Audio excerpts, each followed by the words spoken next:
Let's jump right into this explainer. Today, we're unpacking the fascinating mechanics of the fall and the massive divine rescue mission laid out in Genesis chapter 3. If you've ever looked around at all the pain, the conflict, and just the sheer complexity of life and wondered, how in the world did things get to be this way? Well, the source material we're diving into today offers one of the most historically and theologically profound answers ever written. We're going to break down the exact structure of temptation, the heavy weight of its consequences, and ultimately, a grand, sweeping narrative of redemption. So, we have to start by tackling the ultimate tragedy of the human experience. It all comes down to one fundamental question. Why is our world broken? Why isn't it the way it was originally created to be? The text of Genesis strongly suggests that the current state of humanity, all the shame, the suffering, the death, that just wasn't the original design. To understand where we are right now, the text argues that we literally have to look back at the exact moment the blueprint was altered. And the text sets up this incredibly stark contrast for us. On one hand, you have the initial creation, which is declared perfectly good. We're talking unbroken fellowship with the Creator, zero shame, absolutely no suffering. It's perfect. But then we hit Genesis 3, and the entire paradigm just flips upside down. Rebellion enters the chat, so to speak, and suddenly humanity's relationship with God, with each other, and even with the environment itself is completely fractured. So, to understand exactly how that flip happened, let's move into section 1, the anatomy of temptation, and specifically how the serpent operated.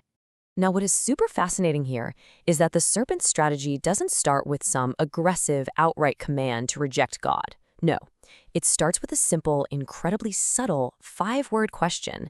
Did God really say? The serpent frames God's boundaries as restrictive.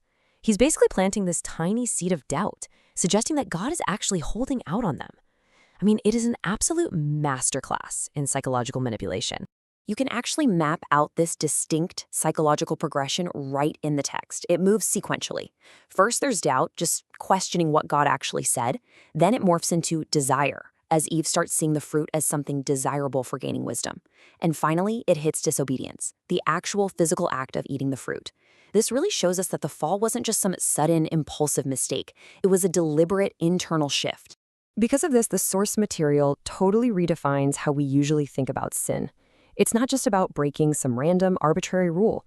At its deepest level, it's described as an outright rebellion against God's authority.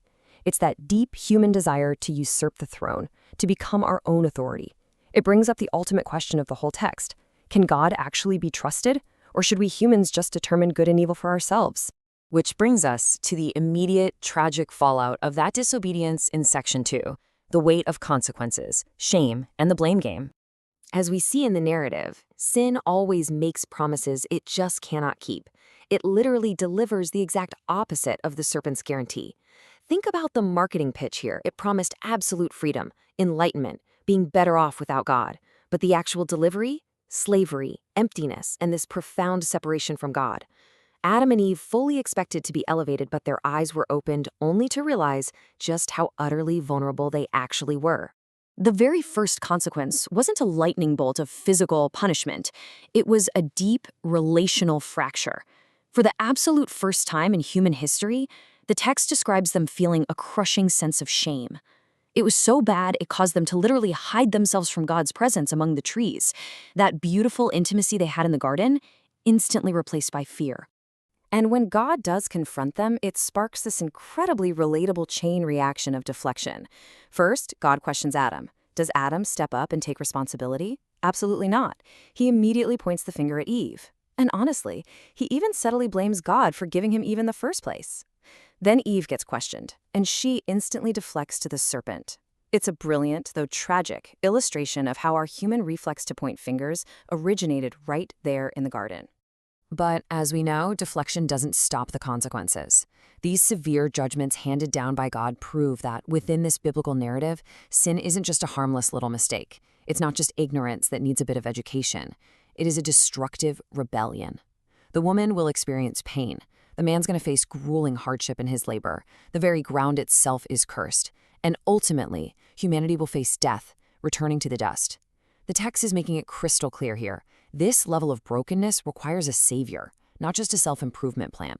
Now we reach this incredible plot twist in the text, where God responds to human failure. Let's look at section 3. God seeks the sinner, the divine rescue mission. When God walks into the garden and asks, "Where are you?"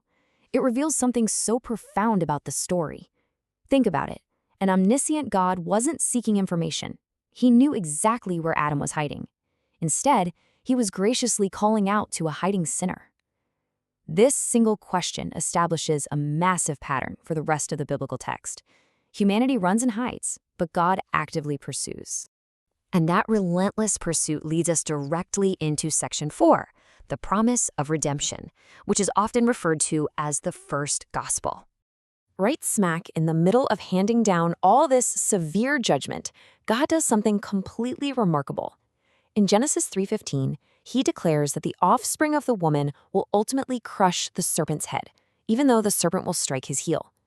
Now, traditional Christian theology has understood this specific verse as the proto-evangelium, the very first announcement of the gospel. It essentially sets into motion a grand plan for final victory over evil. This next moment vividly contrasts human effort with divine grace. We see Adam and Eve frantically trying to cover up their own shame by sewing fig leaves together. The source material uses this as a symbol for humanity's endless, exhausting attempts to save ourselves through good behavior or moral achievements.